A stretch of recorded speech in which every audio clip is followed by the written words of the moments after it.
Beri salam. Selamat siang, Bu. Oke, selamat siang. Oke, apa kabar semua ya? Baik. Ada yang tidak masuk? Siapa yang tidak masuk? Ada. Juni. Gimana Joni ini sakit ya? Ya, Bu. Apa sakit apa? Demam. Ah, pilek juga. Ya. Oke, sekarang ini kan musim pancaroba ya, peralihan dari panas ke musim hujan. Prediksi BMKG untuk beberapa minggu ke depan sampai puncaknya 22 September kita akan mengalami panas yang luar biasa. Maka dari itu banyak-banyak minum air putih, kurangi aktivitas di luar karena situasi macam ini membuat kita rentan sakit. Sekarang udah jam 1 lewat, saya harap kalian tetap semangat. Oke, ada yang masih ingat materi minggu lalu apa? Masih. Apa? Suara hati. Suara hati ya. Hari ini kita akan membahas materi tentang bagaimana kita menerapkan suara hati itu dalam materi bersikap kritis terhadap media massa. Oke, bisa dilihat semua? Bisa. Oke, sekarang kita lihat. Apa yang dimaksud dengan media massa atau media sosial? Pernah dengar? Pernah. Media itu kira-kira artinya apa? Punya media massa semua? Punya. Punya. Apa? Buku tadi media? Tempat. Maksudnya tempat untuk umum. Tempat umum. Oke, ada lagi? Sarana informasi. Sarana informasi. Apa lagi? Sarana komunikasi. Kalau kalian mau cari sesuatu itu, kalian nyarinya di mana? Internet. Internet. Apa? Platform apa yang kalian biasa pakai? Google. YouTube, Facebook, apa lagi? Instagram. Oke, Telegram. Apakah semua yang ditampilkan dalam media itu bisa kalian percaya 100% kebenarannya? Tidak. Kalau tidak bisa dipercaya, harusnya baiknya gimana? Oke, mencari informasi dari yang lain. Apa tadi David? Ya, mencari kejelasan informasi. Apakah informasi itu benar-benar jelas? Kita bisa mengeceknya dari platform yang lain. Kira-kira Tuhan Yesus sedang melihat apa? Ekspresi apa yang ditunjukkan oleh anak itu? Ketakutan. Lalu siapa nih yang membuat anak ini takut? Tentara. Oke. Bisa dilihat apa yang sebenarnya terjadi. Ini tadi gambar yang pertama. Ini ternyata yang terjadi. Apa? Ternyata tentaranya sedang main dengan teman-temannya. Dan kenapa anak kecil ini takut kira-kira? Takut kena bola. Dia takut kena bola. Seperti itulah kira-kira tujuan pembelajaran kita hari ini. Yang pertama, kalian bisa menjelaskan pengertian media itu apa. Menyebutkan contoh-contoh sikap kritis terhadap media. Gimana kita bersikap kritis terhadap media. Lalu menjelaskan dampak positif dan negatif dari media massa. Ada tidak dampaknya? Positifnya ada enggak? Negatifnya ada enggak? Dari foto-foto tadi mungkin kalian sudah bisa menebak ada dampak positif dan negatif. Nah, lalu kita bisa sama-sama merumuskan pesan dari Markus bab 2, Injil Markus bab 2 ayat 23 sampai 38 dalam kaitannya dengan sikap kritis Yesus terhadap media massa yang berkembang pada zamannya, yaitu hukum Taurat. Saya mau ajak kalian nonton dulu. Ayah bunda, remaja rentan sekali menjadi penyebar berita sensasional di media sosial karena mereka cenderung mudah emosional dan tanpa sadar turut menyebarkan hoax. Beberapa pula orang yang mencemarkan nama baik seseorang juga bisa melanggar undang-undang ITE dengan sanksi dipenjara atau didenda. Ingat video yang tentang apa? Ingat. Sekarang saya mau membagi dalam beberapa kelompok. David, Vigo, Anita, Meli satu kelompok. Lalu Esta, Yusri, Juni, sama Leni satu kelompok. Ya, sekarang silakan gabung dengan kelompoknya masing-masing. Kalian diskusikan berdasarkan video tadi, lalu kemudian di sini saya cantumkan satu artikel. Artikel pertama itu tentang Injil Markus bab 2 ayat 23 sampai 28. Nanti silakan dibaca. Nanti ada panduan bagaimana kalian mendalami materi itu.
kasih, biar nggak ngantuk kita main dulu ya. Ibu ada permainan.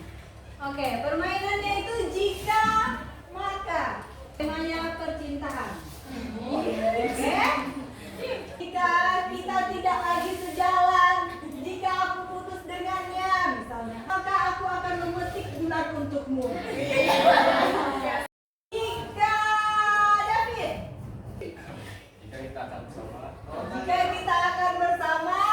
maka Yumi, Maka aku akan menerimamu. Jika saya khawatir rasa. Dan tak terbuka. udah ya? Nah, selesai. Kita tinggalkan dulu. Mati jadi Habis itu kita kembali presentasi. Dua presentasi. Nah, Kelompok 2 presentasikan. Baiklah teman-teman, kami akan mempresentasikan hasil diskusi kami, dan yang akan menjelaskan adalah rekan kami yaitu Nina. Seorang yang memfitnah temannya karena rasa iri dan hamil, lalu menyebarkannya di media sosial dan membuat korban menjadi trauma dan depresi. Dia membutuhkan waktu lama untuk kembali di sekolah. Remaja sehingga rentan terhadap penyebaran hoax. Berpikir kritis terhadap suatu informasi dan asal ikut menyebarkan berita yang didapatkannya dan tidak sadar bahwa berita yang didapatnya adalah hoax. Yang ketiga, apa dampak dari penyebaran berita hoax bagi pelaku dan korban? Bagi pelaku melanggar undang-undang ITE sehingga mendapatkan sanksi dan hukuman. Bagi korban mengalami depresi, trauma, dan rasa malu karena berita hoax tersebut. Bagi kaum muda, mengendalikan diri dan menjaga ketertiban bermedia sosial serta memahami secara lebih mendalam apa yang mereka lihat, dengar, dan baca. Bagi orang tua, menyadari kewajiban mereka dan menjaga dengan sungguh-sungguh supaya tayangan, terbitan, tercetak, dan lain sebagainya yang bertentangan dengan iman serta tata susila jangan sampai memasuki ambang pintu rumah tangga dan jangan sampai anak-anak menjumpainya di luar lingkup keluarga. Demikian presentasi dari kelompok kami. Jika ada teman-teman dari kelompok lain yang ingin bertanya, kami persilakan. Saya akan bertanya kepada kelompok kalian. Menurut pandangan kelompok kalian, bagaimana jika kalian yang menjadi korban penyebaran berita hoax? Kalau kalian yang jadi korbannya, apa yang kalian lakukan? Korban berita hoax. Bagaimana kalian menanggapi situasi itu? Jika seandainya kami yang menjadi korbannya, maka kami akan membuat pernyataan bahwa itu hoax. Ikut menyebarluaskannya juga seperti yang dilakukan oleh pelaku. Sudah jelas? Jadi mereka menjawab bahwa mereka akan membuat pernyataan bahwa berita itu adalah berita yang tidak benar atau hoax dan meminta untuk berhenti menyebarkan berita tersebut. Mungkin ada lagi yang kelompok lain yang mau menjawab? menyangka gitu. Menyangga. Baiklah, saya ingin menyampaikan sedikit. Jadi bagaimana jika orang lain tidak percaya? Jika mereka masih tidak percaya, maka kami akan melaporkan mereka ke pihak yang berwenang. Kami akan menunjukkan bukti bahwa kami tidak melakukan hal yang sama. Oke, gimana Andre? Sudah Bu, sudah jelas. Sudah cukup jelas. Terima kasih atas perhatiannya. Jika ada jawaban dan kata-kata kami yang salah dan kurang berkenan, mohon dimaafkan. Ya, selamat siang teman-teman. Ya. Kami dari kelompok 4 akan mempresentasikan hasil kerja kami yang dibacakan oleh Kristiani Aula. Informasi yang kami dapatkan yaitu tentang penyebaran informasi palsu atau hoax. Apa yang mendasari kaum remaja sehingga rentan terhadap penyebaran hoax, yaitu mudah terpengaruh dengan berita yang tersebar dan tidak berpikir kritis. Dampak dari penyebaran berita hoax bagi pelaku dan korban, yaitu bagi pelaku denda dan pelanggaran undang-undang ITE. Bagi korban mengalami trauma sehingga depresi. Upaya yang dapat dilakukan untuk menjangkau hoax. Cara searching sebelum sharing. Ya, hendaklah kita menghindari apa saja yang bagi diri kita sendiri menyebabkan atau kemungkinan timbulnya kerugian rohani.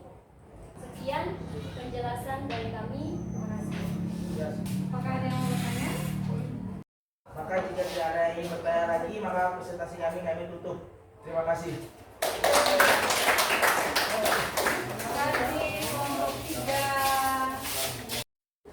Oke, semua sudah presentasi dan semua jawaban luar biasa. Tepuk tangan. Sebelum kita membuat kesimpulan, kira-kira apa? Adakah yang ingin kalian tanyakan tentang materi hari ini? Oke, kalau nggak ada, mari kita. Apa yang bisa kita simpulkan dari pelajaran hari ini? Oke, siapa yang mau menyimpulkan apa yang kita pelajari hari ini? Ready.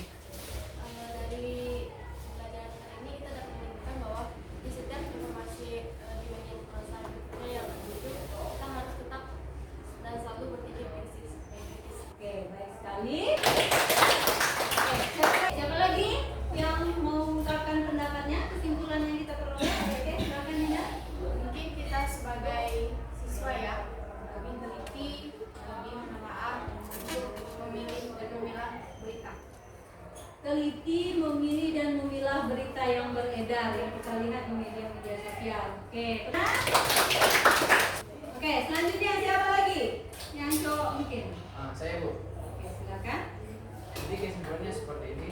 Tentunya seperti Yesus mungkin kita bisa berpikir kritis terhadap informasi yang beredar. Seperti Yesus tadi yang diceritakan dalam Injil Markus tadi, kita juga harus bersikap kritis terhadap informasi yang beredar di sekitar kita. Oke? Beberapa hal yang mungkin saya kasih catatan. Yang pertama itu adalah sikap kritis. Kita tidak mudah percaya dengan informasi yang berkembang seperti yang kalian bilang tadi, bahwa kita harus bersikap kritis. Tidak mudah percaya. Kita cek dulu kebenarannya, apakah info itu benar atau salah. Dampak positif dari internet seperti yang tadi kalian sampaikan waktu diskusi. Dampak negatifnya apa? Ada banyak sekali. Juga jika tidak digunakan dengan baik. Seorang pelajar lebih mudah malas belajar. Oke. Ada pertanyaan? Tidak ada, oke. Kalau sudah nanti dikumpulkan ya. Oke, tadi saya sudah bagikan kertas, itu lembar refleksi. Silakan kalian isi lembar penilaian sikap. Nah, sikap diri. Yang lembar selanjutnya yang di belakang itu. Nah, apakah kalian berdoa sebelum atau sesudah pelajaran atau menjalankan tugas? Dan membuat poster sederhana saja dengan tema stop berita hoax atau berita bohong. Oke, selanjutnya nanti silakan kalian upload ke media massa atau kirim ke saya atau upload ke Instagram atau YouTube sekolah atau Facebook sekolah. Terima kasih atas partisipasi semuanya. Terima kasih tadi sudah berdiskusi dan mempresentasikan semuanya dengan baik. Terima kasih atas keaktifannya. Sekali lagi tepuk tangan untuk kita semua. Materi hari ini berakhir sampai di sini. Minggu depan kita akan belajar tentang bersikap kritis terhadap ideologi yang berkembang. Nah, itu yang akan kita bahas minggu depan. Sekian.